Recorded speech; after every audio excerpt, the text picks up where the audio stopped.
Mga idol, grabe, may matindi na namang nangyari sa team ng Warriors. Eto na nga, pag-usapan natin tong nakakagulat na performance. Kahit kulang sila ng halos buong starters, umarangkada pa rin ang Golden State laban sa Cavaliers.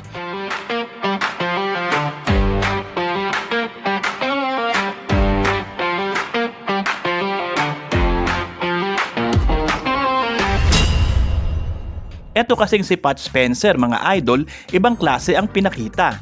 First NBA start niya, tapos gumawa agad ng 19 points at 12 doon galing pa sa fourth quarter. Imagine nyo to ha, crucial moments na, dikit ang laban, tapos biglang siya ang nagbuhat. At hindi lang basta puntos to, clutch plays talaga.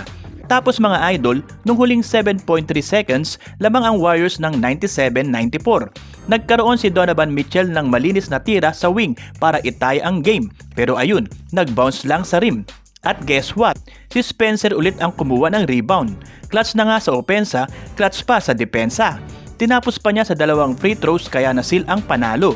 At hindi rin magpapahuli si Guy Santos na kumamada din ng 14 points off the bench. Solid ang energy niya. Para siyang spark plug na nagbigay ng panibagong buhay sa lineup, lalo na't ang Warriors ay sobrang kulang sa players. Kaya sobrang nakakabilib mga idol. Wala sina Stephen Curry, Jimmy Butler, Draymond Green at Al Horford. Lahat starters, lahat injured. Pero grabe pa rin ang puso ng Warriors. Buti na lang nandyan sina Buddy Hield at Quinten Post na nagbigay din ng sapat na suporta para hindi mahabol ng Cubs. Ang mas matindi pa, hindi man lang lumamang ang Cleveland sa second half. Kung tutuusin mga idol, parang may bagong gem ang Warriors dito kay Spencer. Sa kauna-unahan niyang NBA start, nagpakita agad ng composure na parang veterano. At sa ganitong performance, parang sinasabi niya sa lahat, mga idol, nandito na ako. Pero kayo mga idol, anong masasabi nyo dito?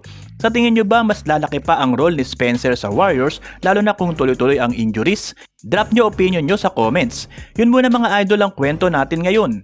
Kung gusto nyo pa ng Warriors updates, huwag kalimutang i-like ang video na to at mag-subscribe at maging kabahagi sa pag-abot natin sa 10,000 subscribers bago matapos ang taon.